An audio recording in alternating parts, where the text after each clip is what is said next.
هغه تاسو ته معلومه ده چې د سیاسیونو علماو او د متنفذینو وژل او نیول چې د پاکستان د پوز په لاس روان دي په ده باندې به خبرې وکړو. سلامونه احترامات مې ومنئ. ستاسې په خدمت کې حاضر یم. نن هم د نړیوالو خبرونو په عوض د جهادي څپو د خبرونو په عوض یوه ډېره مهمه موضوع چې د دې سلسله چپه را شروع شوې ده په ده باندې بحث اړین او لازمي دی. هغه تاسو ته معلومه ده چې د سیاسیونو علماو او د متنفذینو وژل او نیول چې د پاکستان د پوز په لاس روان دي په ده باندې به خبرې وکړو. تاسو ته معلومه ده چې د مولانا حامد الحق او منیر شاکر د وژلو نه پس په همدې 2-3 ورځو کې ډېر نور علما هم وژل شوي دي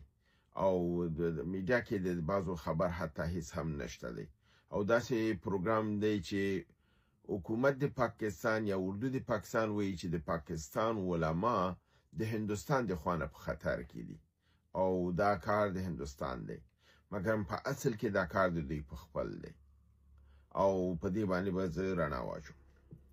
د مولانا حامد الحق د حقانیه مدرسې د مشر او د مفتی منیر شاکر د شهادت نه پس مفتی عبدالباقی نورزی د کوټې ایرپورټ یا هوایي میدان ته د تګ په وخت کې چې د کوره وځي وژل کیږي او وایي چې د نامعلومو کسانو په ذریعه ووژل شو. مفتی شامیر د مولانا فضل الرحمن د ژوب د سیمې د کچ په دغه کې رهنماو هغه وژل کیږي. همدارنګه پیر مولانا عبدالله په واڼه کې د مسجد کې په ځانمرګي دغه کې حمله کې وژل کیږي. مولانا یار محمد محسود په کراچۍ ښار کې د معلومو کسانو په ذریعه وژل کیږي او په همدارنګه بیا اعلان کیږي چې نور علما په خطر کې دي او دوی ته د ځان ته د متوجه اوسي. که تاسو دغه علماو لیست چې دوی اصلا 14 کسان ښودلي دي خو د 14 کې د ټولو نومونه یې نه دي ورکړي او بیا د یو څه نومونه چې بالکل واضح دي هغه یې دا کړي چې حافظ سعید، مولانا مسعود اظهر، مفتی عبدالرؤوف د مولانا مسعود اظهر ورور، مولانا فضل الرحمن خلیل او خپل مولانا فضل الرحمن او همدارنګه نور سیاسي څیرې په خطر کې دي او ویلي چې دا د هندوستان د را له خوانه د دوی وجود ته د دوی ژوند ته خطر دی. اوس راشو وګورو چې دا څومره دا خبره رښتیا ده. دغه حافظ سعید چې دی دا د پاکستان په خپله زیږنده ده دا دوی جوړ که د ده نه دوی ګټه واخیسته. مولانا مسعود اظهر دوی په خپله جوړ که ګټه یې ترې واخیستله اوس یې ټارګټ کړی. د ده ورور مفتی عبدالرؤوف مولانا فضل الرحمن خلیل د دوی په خپله زیږنده ده د پاکستان د آیسای نن په خپله ټارګټ کوي. مولانا فضل الرحمن د 70 کالو نه د دوی اړیکې د استخبارات د پاکستان اسټابلیشمنټ سره دي نن په خپله د دوی د نښې ته راګرځېدلی دی. په همدارنګې په جیلم کې په نامه د ابو قتال د یو عسکري جماعت الدعوه مشر چې ضیاء الرحمن نومیږي هغه قتل شوی دی. حتی د هغې د FIR درجولو اجازه نه ده ورکړل شوې. که چېرته دا هندوستان وژني نو FIR درجولو اجازه ولې نه ورکوي؟ خو معلوم داره چې وژني په خپله او ولې دا کسان وایي چې نښه کوي؟ ځکه د دوی نه کار اخیستی دی دا د دوی په غاړو باندې اوس بوج دی او دا د امریکې په لیست کې دي او د هندوستان په لیست کې دي او هندوستان یې ورنه غواړي. نو د لپاره چې نه امریکې ته هم ځواب نشي ورکوي هندوستان ته هم نشي سپارلی ټول رازونه دوی سره دي اوس یې په خپله ټارګټ کوي وژني یې او بیا وایي چې دا هندوستان ووژل. اوس د پاکستان پروګرام دا دی چې یو وخت د دوی په سر د امریکې نه پیسې واخیستلې اوس د دوی په وژنه باندې د امریکې نه پیسې اخلي. بل ټکی ډېر مهم دا دی چې ولې دا علما وژل کیږي؟ ځکه دې علما اوس د پاکستان د اسټابلیشمنټ په مقابل کې आवाज راوچت کړی دی. دوی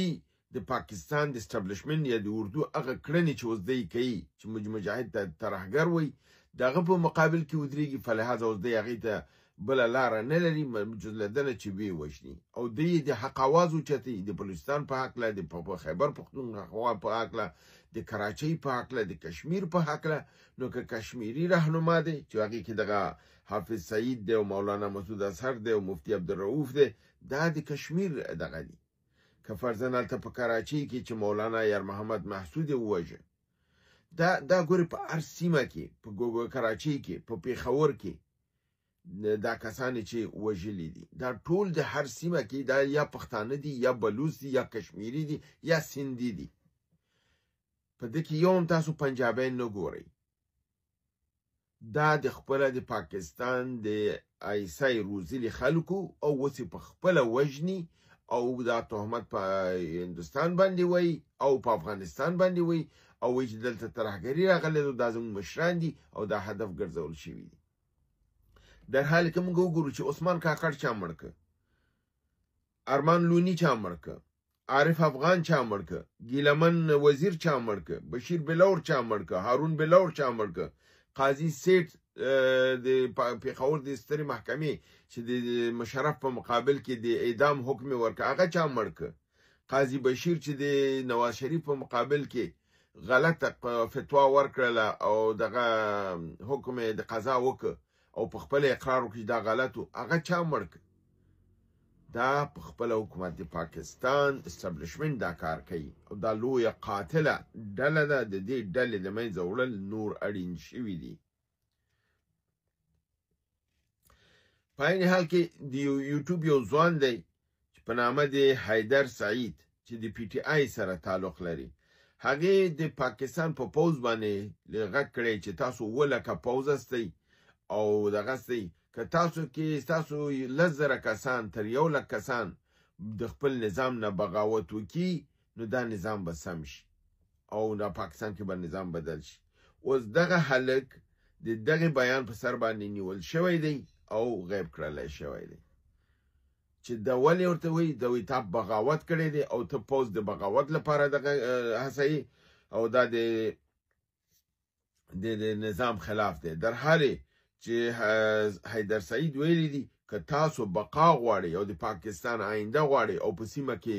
صلحامیز یو مملکت غواړئ نو دا پوز باید سم کړلی شي او د لاسونه د ملکونو نه لنډ شي او د ترهګرۍ نه د لاسونه لنډ شي او د پاکستان د وینو په سر باندې د امریکې سره د معاملې چې دي دا باید بند کړلی شي داسې کسان دوی نیسي بندي کوي او وژني همدارنګه د تربت بلوچستان په سیمه کې د پوز په موټر باندې حمله شوې ده چې دا ډیره مهمه خبر ده همدارنګه امریکا پر یمن باندې حمله کړې ده او 500 نه زیات کسان شهیدان شوي دي او دا جګړې لمنه په وسکېدو کې ده یمن دوباره ګواښ کړی دی چې دا به د امریکې کشتیګانې او د نظامیان چې په سیمه کې دي دا به هدف کوي او اسرائیل په غزې باندې یو ځل بیا بمبارد کړی دی او 9 کسان شهیدان کړي دي همدارنګه زمونږ یو ورور په نامه دی یاسین عیان پوښتنه کړې ده چې آیا خلیفه رښتیا استعفا ورکړې ده او کنه دا خبره نادرسته ده قدرمن ورور دا خبره نادرسته ده د کې کوم حقیقت نشته خلیفه صاحب استعفا نه ده ورکړې صبغت الله سبزوار ورور ویلی دي دغه سیمې خاردار چې اوس د ډیورن په کرخه دی آیا په نږدې راتلونکي کې امکانات شته چې دا د اټک په پله باندې دا سیمې خاردار ووینو نږدې راتلونکو کې او ویلي چې دې خبره محمد کاکړ هم کړې وه پوه نه شم چې محمد کاکړ نه دې هدف کوم کاکړ و هغه موقت صدر اعظم د بلوچستان نه چې و هغه او خو د ایسای پاپټو او هغه دا خبره هېڅکله نه کوله نږدې نشم ویلی چې دا سیمې خاردار به ډېر ژر هلته وي خو آینده کې شته دی دا بالکل شته دی دا جنگ به کیږي او دا ډیورن به ختمیږي او پښتانه به خپل سرحد ته ورسیږي په دې باندې زموږ ایمان او یقین دی په همدارنګې زموږ یو ورور په نامه د محمد ضیا نمبر یې دی 8540 یعنې د نوم سره یې دا نمره لیکلې ده په آی ډي کې هلته دی وایي چې بهرمېشت افغانان او د لر او بر پښتانه باید لاس په لاس شي او مالی کمیټه جوړه کړي او د پیسې سره راټولې کړي ځکه دا د لوی پښتونخوا لپاره چې ټول په امریکې کې اروپا کې استرالیا کې په عربي نړۍ کې ټول ناز خوشحالي کوي او چکچکې کوي، مګر هم عملی څه شی نه کوي. هغوی دا جنگ خو دوه شي ته ضرورت لري، یو وینې ته او یو پیسې ته، چې مجاهدین چې ځي دی ډوډۍ ته ضرورت لري، دوی د موټر